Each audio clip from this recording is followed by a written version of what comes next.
Hello, good afternoon students. In last lecture, we discussed the phylogenetic classification evidences.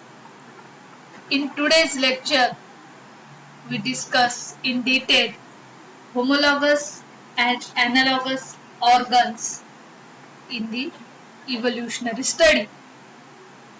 So, comparative anatomical studies include the study of homologous and analogous organs. Because due to this study, we conclude that the different organs are some organs look like structurally similar but functionally they are different, or they look like or dissimilar but functions are same. So first of all we study the homologous organs. Homologous organs are those organs which perform different functions but have the same structural similarities. As we know, living forms get adapted to their environmental conditions.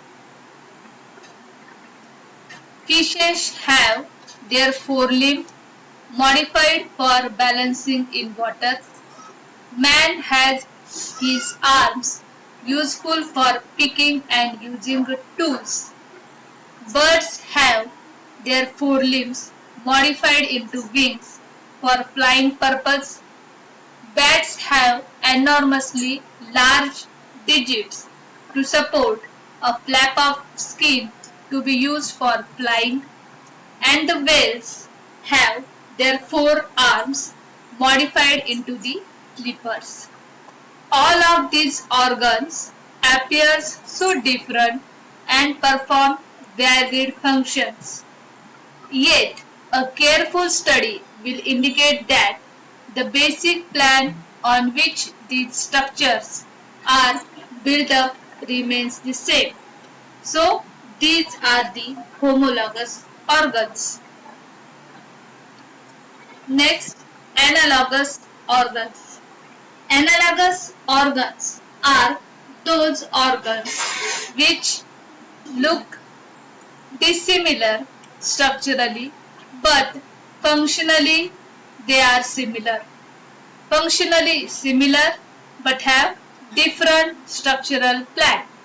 For example, wings of insect and birds serve the same function, that is a flying, but structurally they are dissimilar. They are therefore analogous organs. Another example is gills of fishes and those of crustaceans are also examples of analogous organs.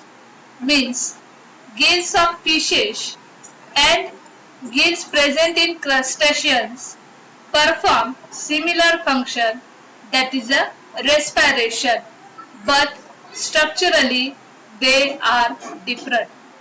So such a study of homologous and analogous organs is important for the reason that the former serve as the evidence evolutionary relationship while the latter show evolutionary distance.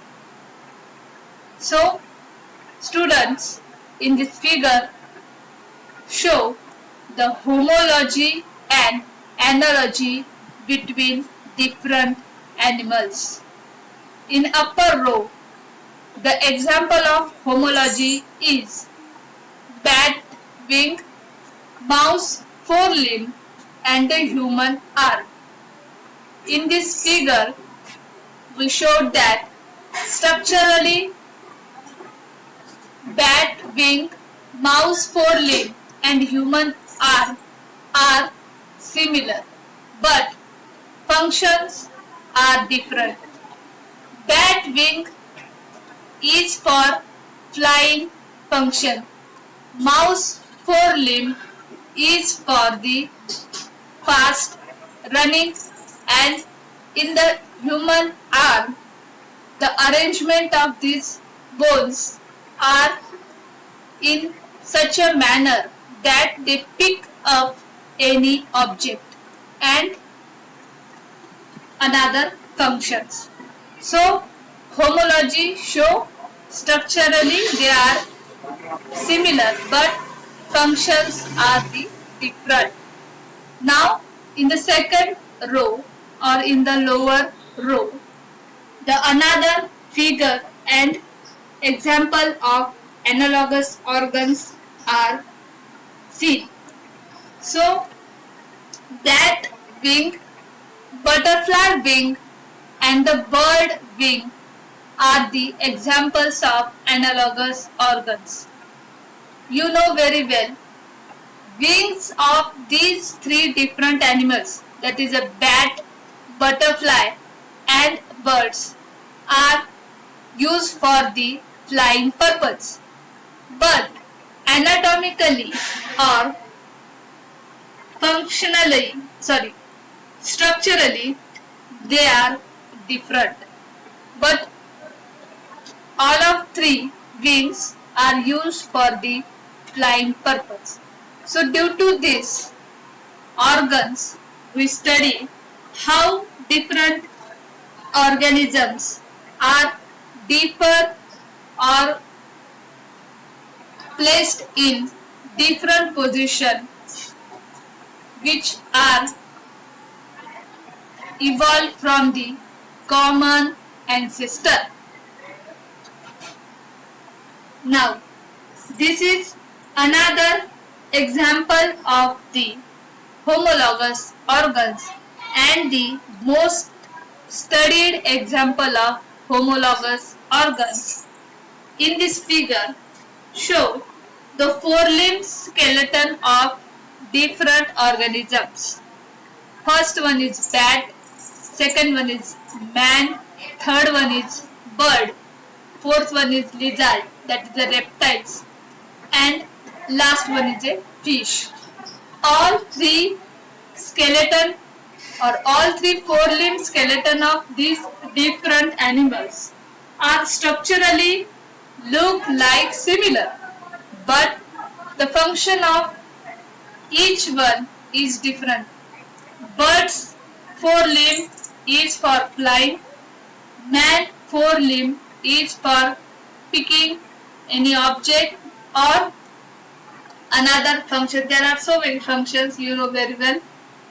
Bird forelimb is for flying, then lizard forelimb is for attachment of any substratum or the other function, and fish forelimb example is whale fish is for the function of or it is formed into the flippers. Now another example आपण आधीच discuss केलेला आहे या figure मध्ये, पण तरी सुद्धा पुन्हा एकदा आपण डिस्कस करूया. This figure show the analogous organs. Structurally आपण जर बघितलं तर बर्ड्सचे विंग आणि इन्सेक्टचे विंग हे दिसायला सारखे दिसत नाहीत, पण दोघांचंही फंक्शन सारखंच आहे. दोघांचे फंक्शन आहे फ्लाइंग पर्पज. ठीक आहे. Now another organs are used in the evolution study, that is vestigial organs. Vestigial organs are those organs which are non-functional and are of no use to the processor but are indicative of its use in the ancestral form of the processor. Means vestigial organs काही animals मध्ये present असलेले आपल्याला दिसतील. हे vestigial organs evolutionary त्यांच्यामध्ये generation to generation pass झालेले असतात, जे की नॉन फंक्शनल आहेत, म्हणजेच त्यांचा काहीही यूज होत नाही. दुसरी गोष्ट म्हणजे ते प्रेझेंट असले काय आणि नसले काय काहीही फरक पडत नाही. But they are passed from generation to generation and ancestral form of the processor. In this figure, vestigial organs in man are seen. First one is appendix, then plica semilunar of the eye, ear muscles of the man. हे सगळे मॅनचेच vestigial organs आहेत. त्याच्यानंतर coccyx bone, then skeleton structure. B1 जी figure आहे ती B1 figure मध्ये vestigial limbs of python, python मध्ये वेस्टिजियल लिम्स प्रेझेंट असतात, लिम्स तिथे प्रेझेंट असतात, जे की त्यांच्या बॉडीसाठी वेस्टिजियल आहेत. B2 फिगर जी आहे ती आहे skeletal structure of vestigial limbs. हे सुद्धा वेस्टिजियल ऑर्गन्स आहेत. So a classic example of the vestigial organs is the presence of leg bones in python. Python मध्ये असणारे जे लेग बोन्स आहेत, लिम्स आहेत, ते काय आहेत? वेस्टिजियल ऑर्गन आहे. Python has a crawling mode of movement and it has no use of legs. बघा, Python जो आहे तो सरपटणारा आहे. त्याला जे फोर लिम्स प्रेझेंट आहेत, म्हणजे जे लेग्स प्रेझेंट आहेत, ते काहीही त्याचा यूज ते करत नाहीत. पण तरी सुद्धा इव्होल्युशनरी जनरेशन टू जनरेशन ते त्यांच्यामध्ये पास झालेले आहेत. But the presence of rudimentary pelvic girdle and the leg bones are indicative that pythons have descended from those ancestral forms which were using pelvic girdles and the legs for the purpose of locomotion. म्हणजे पायथॉनचा जो ancestor असणार आहे, त्या ancestor मध्ये हे legs present असतील आणि ते ancestor त्या लेग्सचा लोकोमोशन साठी यूज करत असतील. पण आताचा जो पायथॉन आहे तो त्याचा यूज करत नाही. Remnant plumage of the flightless birds of New Zealand, the kiwi apteryx is a vestigial organ representing the wings of its ancestral form. Another example आहे flightless bird of New Zealand, the kiwi, that is the apteryx. ठीक है? Then similarly, leg bones of porpoises, reduced abdominal intact with cephalothorax of crabs are the examples of vestigial organs. ठीक है? Man has over 200 such a vestigial organs. आपण बघितले figure मध्ये मॅनचे vestigial organs, appendix, plica semilunar, ear muscles and the coccyx.